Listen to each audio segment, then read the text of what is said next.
कम होगा।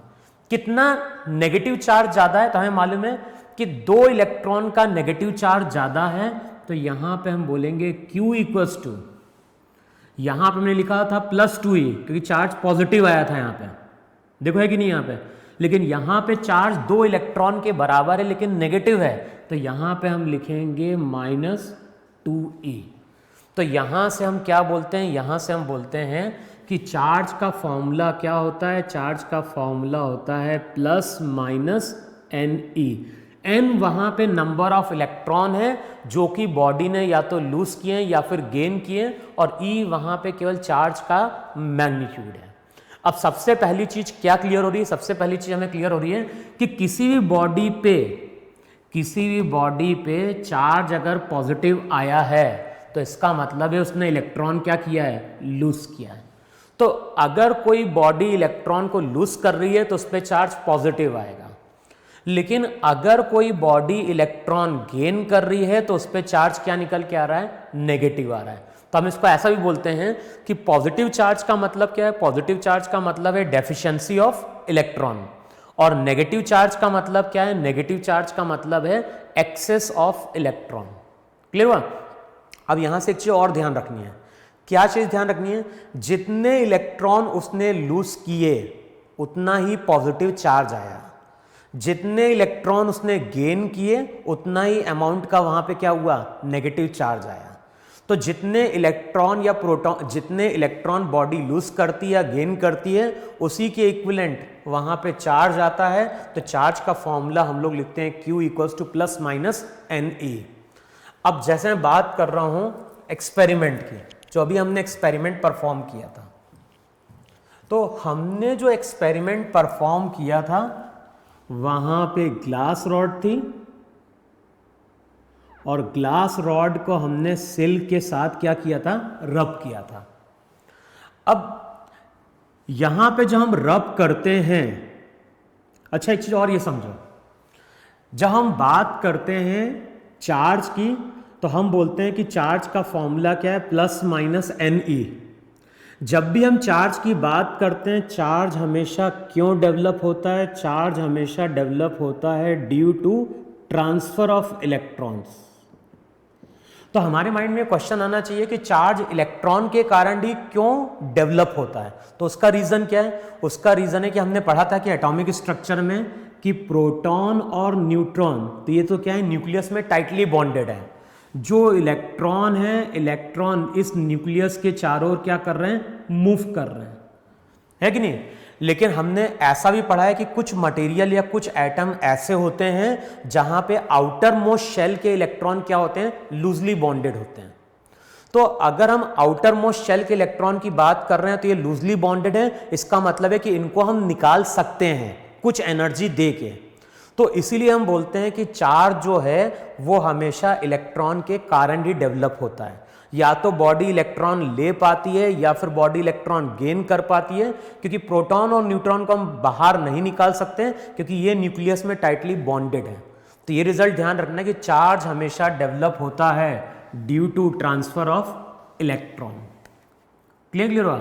अब जैसे मैं यहां पे बात कर रहा हूं, यहां पे मेरी ग्लास रॉड थी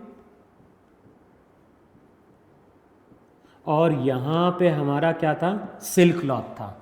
इनिशियली दोनों बॉडी न्यूट्रल थी, जितने इलेक्ट्रॉन प्रोटॉन इसमें, जितने इलेक्ट्रॉन प्रोटॉन बैलेंस हो रहे थे। लेकिन जैसे ही हम रब करते हैं तो रब करने के कारण वहां पे एनर्जी डेवलप होती है। अब मान लो एनर्जी इतनी मिल गई कि वो जो लूज इलेक्ट्रॉन थे उसको उसने क्या कर दिया, बाहर निकाल दिया। तो मान लो इस केस में इलेक्ट्रॉन ग्लास रॉड ने क्या कर दिए, लूज कर दिए। तो जैसे ही हमने दो बॉडी को रब किया तो ग्लास रॉड ने इलेक्ट्रॉन को लूज किया, तो यहां पे चार्ज क्या आएगा, पॉजिटिव आएगा। और रिजल्ट ध्यान रखना है, जितना इलेक्ट्रॉन वो लूज करेगी उतना ही अमाउंट का पॉजिटिव चार्ज इस पे आएगा, और जितना इलेक्ट्रॉन ये गेन करेगी उतना ही अमाउंट का यहाँ पे क्या होगा, नेगेटिव चार्ज आएगा। तो अगर इस बॉडी ने मान लो 4 इलेक्ट्रॉन लूज किए होते तो यहाँ पे -4 ही आता, +4 ही आता, और यहाँ पे 4 इलेक्ट्रॉन गेन कर रहा है तो चार्ज कितना होता, -4 ही आता। तो यहाँ पे होता क्या है, जब हम रब करते हैं तो एक बॉडी इलेक्ट्रॉन लूज करती है, दूसरी बॉडी इलेक्ट्रॉन क्या करती है, गेन करती है। और जैसे ही हम दोनों बॉडी को दूर करते हैं तो इस पे चार्ज पॉजिटिव आ जाता है और इस पे चार्ज क्या होता है, नेगेटिव आता है, जिसके कारण ये दोनों बॉडी आपस में क्या करती हैं, इलेक्ट्रोस्टैटिक फोर्स अप्लाई करती हैं, है कि नहीं। अब मान लो अगर यही एक्सपेरिमेंट परफॉर्म कर रहा है एक पर्सन, जो एक्सपेरिमेंट है ये एक्सपेरिमेंट अब परफॉर्म कर रहा है एक पर्सन, और ये पर्सन कहां पे खड़ा हुआ है, ये पर्सन खड़ा हुआ है ग्राउंड पे। अब होता क्या है, देखा क्या गया है कि जैसे ही एक्सपेरिमेंट कंप्लीट होता है,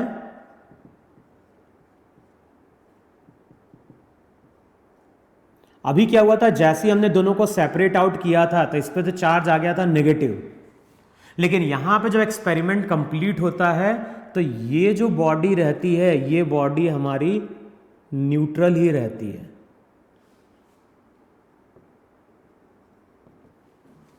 अब इसका रीजन क्या है, तो इसका रीजन है कि हम लोगों ने 9th-10th में कंडक्टर की डेफिनेशन पढ़ी थी,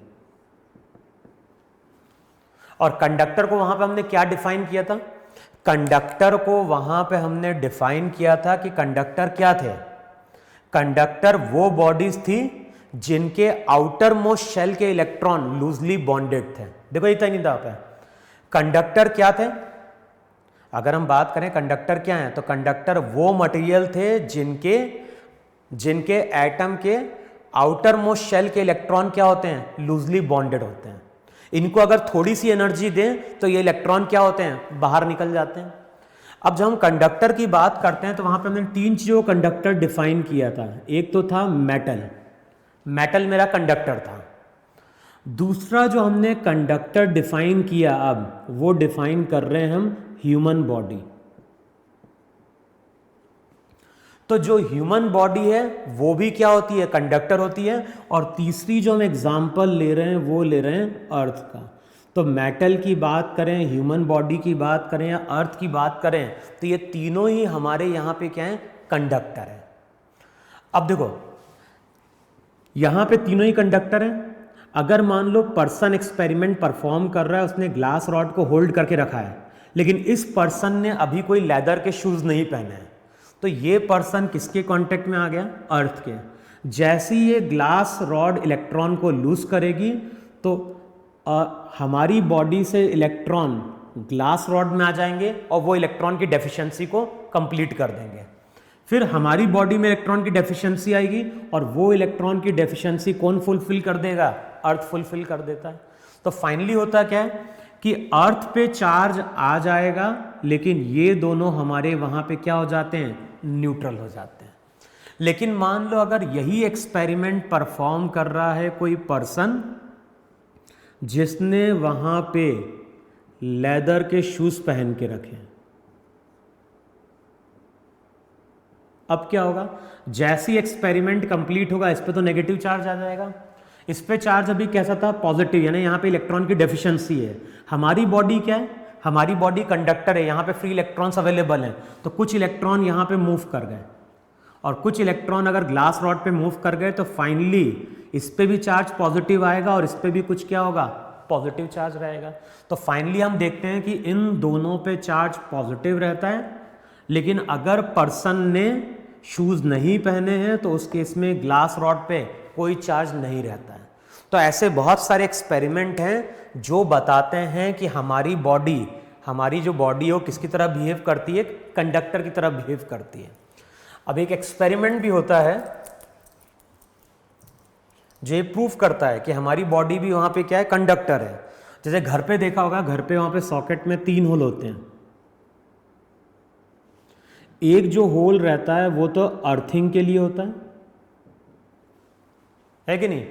अगर हम दूसरी होल की बात करें तो एक होल होता है न्यूट्रल, और ये वाला जो होल रहता है, ये वाला होल मेरा वहां पे क्या होता है, लाइव होता है। अब देखो, अगर मान लो इस लाइव होल में हमने क्या कर दिया, एक वायर डाल दिया। अब कई बार हम लोग क्या देखते हैं कि मान लो एक्सीडेंटली अगर हमने इस वायर को पकड़ लिया तो क्या होता है। जैसे ही हम एक्सीडेंटली इस वायर को टच करते हैं तो हमारी बॉडी किसके कांटेक्ट में आ गई, इस लाइव होल के वायर के कांटेक्ट में आ गई, लाइव होल के कांटेक्ट में आ गई। फिर हमारी बॉडी किसके कांटेक्ट में, अर्थ के कांटेक्ट में। तो उसी टाइम पे क्या होता है, इस सॉकेट से अर्थ की ओर चार्ज फ्लो करना स्टार्ट कर देता है।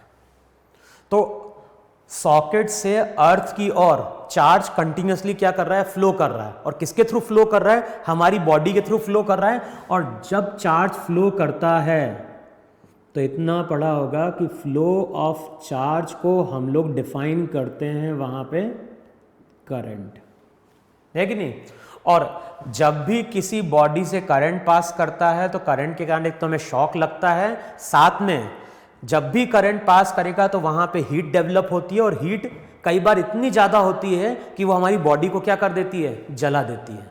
तो ये एक्सपेरिमेंट बताता है कि हमारी बॉडी क्या है, कंडक्टर है। लेकिन इमेजिन करो कि इस पर्सन ने इस वायर को पकड़ा है, लेकिन साथ में वो बैठ गया है एक चेयर पे, और ये चेयर किसकी है, लकड़ी या वुड की बनी हुई है। तो मान लो वुड की चेयर है, वुड की चेयर पे ये पर्सन बैठ गया और इसने अब इस वायर को पकड़ लिया। बताओ अब क्या होगा। अब अगर हम इस लाइव वायर को पकड़ेंगे तो कुछ नहीं होगा। क्यों? क्योंकि सॉकेट से अर्थ की ओर कोई चार्ज फ्लो नहीं कर पा रहा है, क्योंकि जो वुड है, वुड हमारी यहाँ पे क्या है, नॉन कंडक्टर या इंसुलेटर है वहां पे। लेकिन मान लो जब ये एक्सपेरिमेंट हो रहा है तो यहाँ पे एक फ्रेंड आ जाता है तुम्हारा, और वो गलती से अपना हाथ उसके शोल्डर पे लाके क्या कर देता है, प्लेस कर देता है। और इसने कोई शूज नहीं पहने हैं, तब होगा क्या, जैसे ये पर्सन अपना हाथ इसके कंधे पे रखेगा